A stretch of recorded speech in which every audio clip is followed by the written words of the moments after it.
toutes et à tous, on se retrouve aujourd'hui pour une nouvelle vidéo. C'est la vidéo des sorties livresques du mois d'avril. Vous le savez, c'est une vidéo que j'aime préparer, que j'aime... oui, ça se prépare, hein, ça prend un petit peu de temps.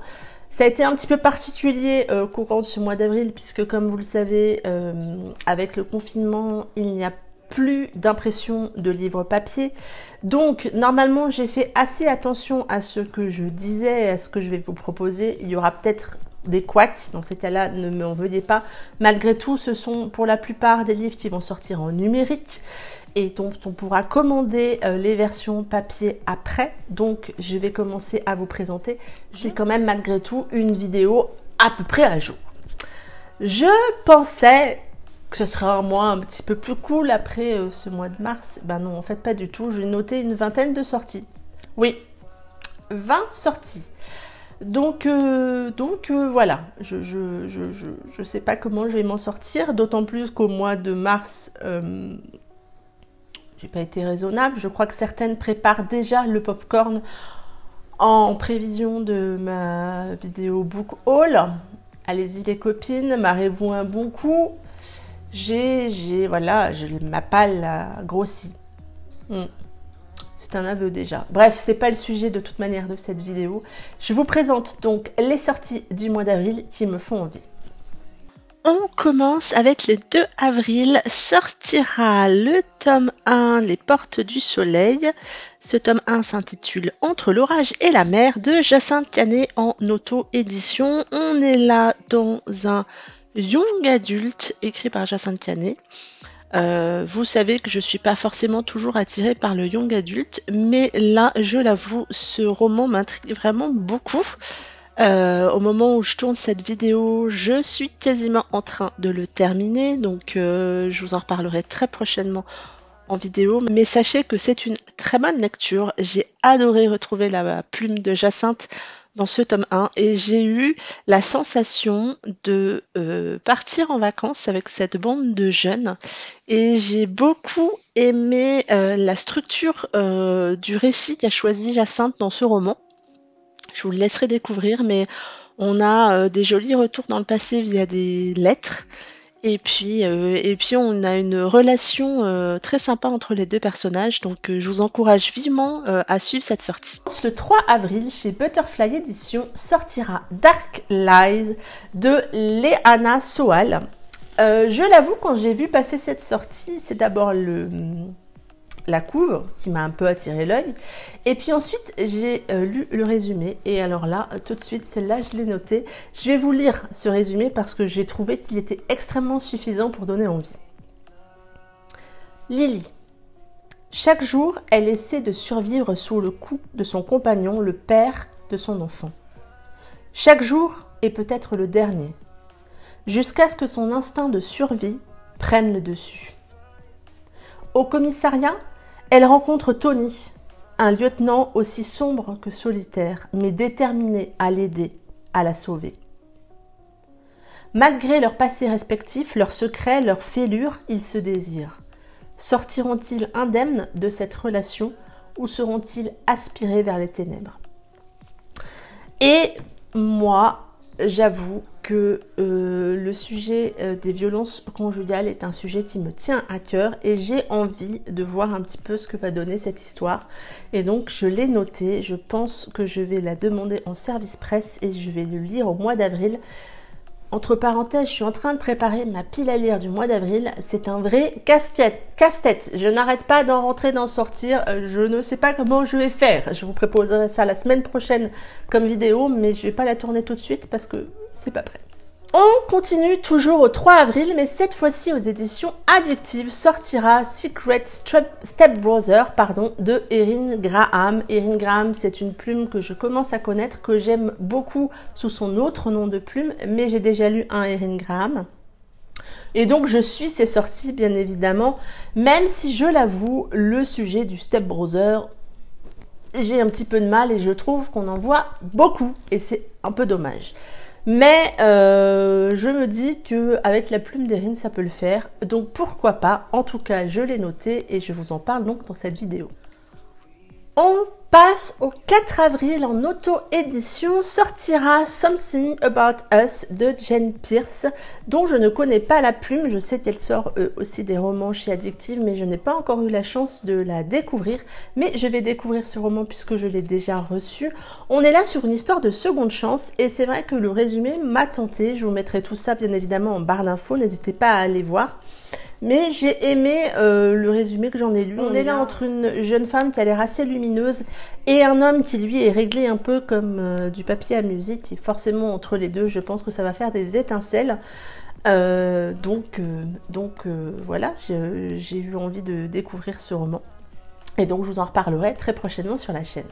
On passe au 7 avril aux éditions Sharon Kenna, sortira Accidental Love, qui est le tome 1 de Angel's Fire de Angie L. Derricker. J'espère que je prononce bien le nom de l'auteur. On est là dans une saga apparemment, en tout cas ce tome 1 est autour des pompiers.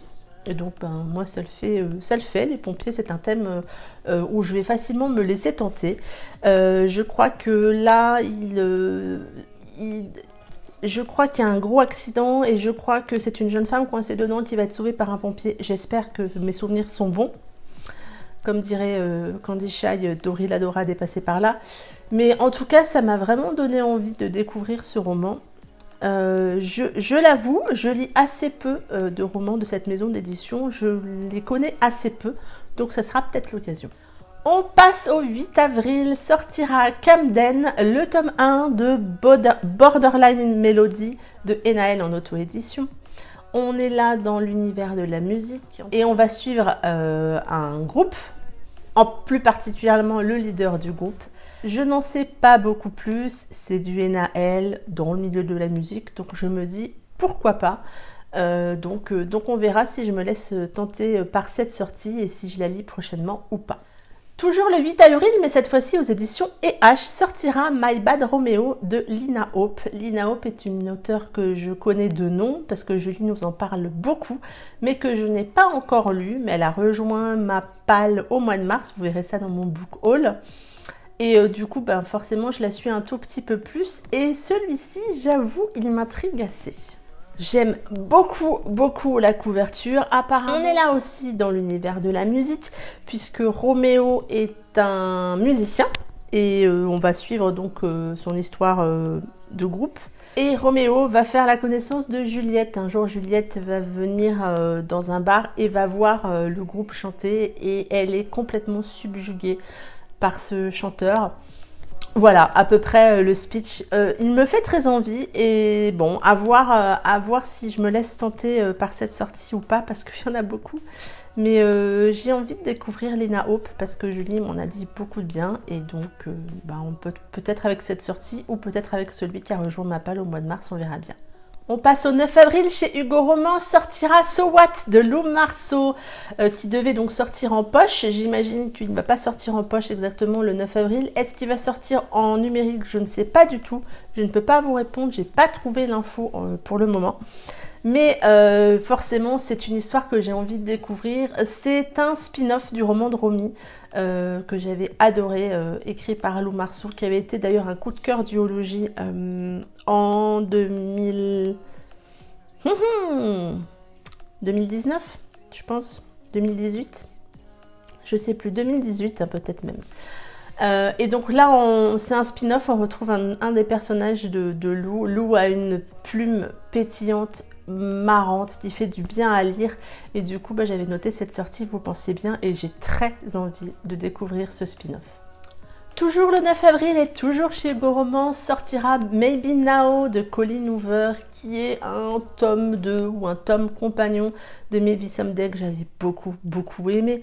On retrouve les mêmes personnages si je ne me trompe pas.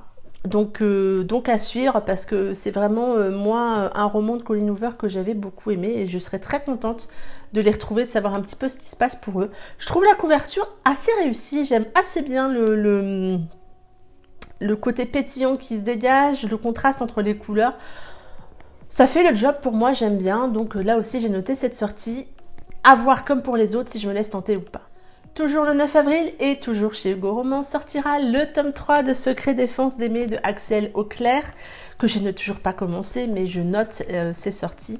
Donc là, on retrouve toujours la même couverture, mais donc avec un numéro à chaque fois différent et une couleur différente au niveau des chaussures. Je crois que c'est une saga dans le milieu militaire. Comme je vous le disais quand je vous avais parlé de la sortie du tome 1, je ne retrouve pas forcément le côté militaire sur cette couverture, mais je la trouve assez sympa. Maintenant, peut-être qu'il y a une signification, je l'espère. Il faudrait que je commence cette saga pour pouvoir comprendre. Mais en tout cas, c'est une saga qui est dans ma pile à lire. En tout cas, le tome 1 est dans ma pile à lire. J'avais l'ancienne version, mais en tout cas, c'est une saga que j'ai envie de découvrir. On passe au 10 avril, sortira Jonas Words de Marie Agi, bien évidemment du Marie Agi, vous pensez bien que je l'ai noté. Je vais le lire très prochainement puisque j'ai eu la chance de le recevoir en service presse. Du Marie Agi, une romance MM, je n'en sais quasiment pas beaucoup plus et je n'ai pas envie d'en savoir beaucoup plus. Vous savez que je plonge assez facilement dans les romans de Marie sans trop en savoir et à chaque fois c'est une agréable surprise. Donc celui-ci ne changera pas la règle et donc je vous en parlerai prochainement sur la chaîne, c'est certain, mais je trouve la couverture juste sublime. Marie t'a encore fait un super boulot. Toujours le 10 avril et toujours en auto-édition sortira Ghost, le tome 2 des Phénix Achis de Fleur Anna. Vous pensez bien que là aussi sur le coup je suis hyper à fond. Vous savez à quel point j'ai aimé Blade, à quel point j'ai adoré ce tome 1 et j'ai vraiment hâte de continuer cette saga avec ce tome 2 qui est, voilà, la couverture pour moi est aussi réussie que le tome 1. J'aime la charte graphique de cette saga, donc la couverture me plaît. J'ai hâte et je vous en dirai là aussi prochainement, puisque là aussi je vais avoir la chance, je pense, de le recevoir très prochainement en service presse. On passe au 14 avril aux éditions Addictive, sortira Défendu de Anna Wendel, que je ne connais pas du tout, mais je pense que je vais me laisser tenter par cette sortie. On est là encore dans un univers de musique. Et quand j'ai lu le résumé et que je vais vous lire, je me suis dit celui-là, il faut que je le lise. Cameron Reed est solitaire, passionné de musique et n'accepte qu'une seule femme dans sa vie, Miss Patate, sa chatte psychopathe. Elena est lumineuse, naïve et en danger. Entre eux, c'est puissant et explosif dès le premier regard. Sauf que le moindre rapprochement pourrait faire basculer la vie d'Elena dans le cauchemar. Auront-ils la force de tout risquer pour se retrouver? J'ai aimé le côté un petit peu rigolo au départ du résumé, ça m'a tenté. Je trouve la couverture assez réussie, j'aime beaucoup la police d'écriture pour le titre. Voilà, comme vous le savez, je suis assez bon public, ça l'a fait, un bon résumé, une bonne couverture, une maison d'édition que j'aime, je fonce, je l'ai noté, et là aussi je pense que je vous en reparlerai bientôt sur la chaîne.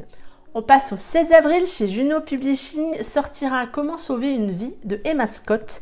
Emma Scott est une auteure que j'ai découvert avec Crush, que j'avais beaucoup aimé, j'aime sa plume, j'avais eu la chance de la rencontrer à la Rare à Paris l'année dernière. Et du coup, j'avais bien aimé, on n'avait pas beaucoup discuté parce qu'il y avait vraiment beaucoup de monde pour Emma Scott, mais j'avais bien aimé le petit truc qui s'est dégagé d'elle. J'avais beaucoup aimé sa plume lors du premier roman que j'avais lu d'elle, donc je l'ai noté. On verra ce que ça donne, mais Emma Scott est une auteure dont les écrits sont assez poignants, assez forts en émotion, et du coup, là aussi je l'ai noté. On continue au 20 avril et on retourne aux éditions Addictive, sortira Lover Next Door de Mary Hale, qui est un spin-off de Under Control. Under Control, je vous en ai déjà parlé et j'en parle assez souvent sur mon compte Instagram. Ça avait été un roman où j'avais grave croché sur la couverture à l'époque. Je l'ai dans ma pile à lire. Je l'avoue, il passe de temps en temps dans ma pile à lire du mois et puis il y a certaines autres priorités qui passent avant. J'espère vraiment le lire très prochainement pour pouvoir lire ensuite ce spin-off parce que j'en ai discuté un petit peu avec Marie. Elle m'a dit si tu veux lire Under Control, vaut peut-être mieux que tu commences par Under Control parce que sinon on va se faire un tout petit peu spoiler. Maintenant, vous pouvez très bien lire celui-ci et vraiment comprendre l'histoire. C'est ce que Marie m'en a dit, il n'y avait aucun souci. Mais comme moi, je tiens vraiment à lire Under Control, voilà, mais en tout cas j'ai noté cette sortie, je trouve la couve hyper réussie et j'ai aimé, Marie l'a dévoilé petit bout par petit bout sur son Instagram, c'était très sympa. On passe au 22 avril, aux éditions MXM Bookmark, sortira À chacun de nos souffles de Lily Haim, qui est un roman que j'avais précommandé pour le salon du livre et que j'espère recevoir prochainement. Ça va dépendre un petit peu de comment ça se passe. Je sais que ma commande est partie chez l'imprimeur, mais croisons les doigts. Du Lily Haim avec une histoire entre un ambulancier et un motard, si je ne me trompe pas. Le résumé m'avait beaucoup tenté et moi j'aime beaucoup les écrits de Lily Haim. Donc j'avais envie de me plonger dans sa dernière sortie et donc je l'ai noté. Il sort en numérique en avril et en papier en mai, si je ne me trompe pas. À noter parce que Lily Haim, c'est vraiment une auteure, si vous avez envie de découvrir du MM, c'est juste parfait. On passe au 24 avril, sortira Palladium de Sarah Felvey aux éditions Black Ink. Une histoire dans l'univers de la musique, encore une fois, mais c'est tout ce que j'en sais, c'est tout ce que je pourrais vous en dire. Moi, j'aime beaucoup les romans qui sortent chez Black Ink. On est là dans une histoire dans le monde de la musique, donc je la note. On verra bien ce que ça donne. Au moment où je tourne cette vidéo, je n'ai pas encore la couverture, mais j'espère qu'au moment où je l'aurai montée, je pourrai vous montrer. Sinon, je la relayerai sur mes réseaux. Vous pouvez toujours me suivre, en tout cas sur Instagram et sur ma page Facebook. Je mets très souvent des infos, donc voilà. On passe au 26 avril, sortira Unlawful de Amélie Célestier et Marie Matthews en auto-édition. On est là dans un roman dans le milieu de l'urbex. Jusque-là, je ne connaissais pas trop. Je ne pourrais pas vraiment vous en donner une définition vraiment correcte. Je vous invite à vous rapprocher du compte Insta d'Amélie, qui en fait beaucoup. Mais celui-ci, j'ai vraiment hâte. Je trouve la couve sublime. J'ai vraiment eu un gros crush pour cette couverture depuis... qu'on l'a découverte il y a quand même plusieurs semaines. J'ai vraiment hâte de me plonger dans ce roman et de pouvoir vous en parler prochainement sur la chaîne. Et la dernière sortie dont je vais vous parler, mais dont je n'ai pas encore la date précise, mais il y a de fortes chances que ça sorte en avril, sortira Else Wings Renaissance de Liliana dans une nouvelle maison d'édition lancée par Liliana. La maison d'édition, c'est Phoenixia. Et donc elle va ressortir tous les Else Wings dans sa maison d'édition et elle commence par le tant attendu tome sur Nyx, donc qui est celui-ci. Je vous le montre ici, moi je vais les lire dans l'ordre. Vous savez que j'ai lu Shadow il n'y a pas longtemps et que je vais continuer à les lire dans l'ordre et que je finirai certainement par celui-ci. Je trouve la couverture très réussie. Suivez les éditions Phoenixia parce que Liliana nous parlera des sorties très prochainement et elle nous donnera des dates un petit peu plus précises. Je pense qu'elle est en train de finir tout son montage autour de la maison d'édition. Avec le confinement, forcément, c'est un tout petit peu plus compliqué. Mais n'hésitez pas à me suivre sur mes réseaux, je vous en reparlerai bien volontiers. Je suis hyper ravie de voir arriver ce roman tant attendu. Je sais que vous êtes très nombreuses pour celles qui connaissent cette saga à vouloir ce tome sur Nyx. Donc vous allez la voir, c'est une super nouvelle. Moi je l'ai noté mais je ne le lirai pas tout de suite parce que je vais les lire dans l'ordre. Ça en est tout pour cette vidéo. Je vois qu'elle est un tout petit peu longue, on verra ce que ça donne après montage. Mais bon, il y avait quand même beaucoup de sorties dont je voulais vous parler. Je ne sais pas du tout ce que va donner ma palle au mois d'avril. Ça va être une catastrophe. Il faut le dire, ça va être une catastrophe.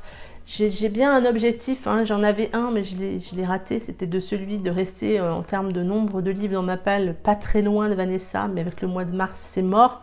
Maintenant devant moi il y a Céline qui est un petit peu loin, mais il faudrait peut-être pas que je fasse tous les mois comme au mois de mars parce que sinon ça va être une cata. Ça en est tout pour cette vidéo, j'espère qu'elle vous aura plu. En attendant, je vous souhaite de très belles lectures, une bonne semaine et je vous dis à très bientôt pour une prochaine vidéo. Bye bye!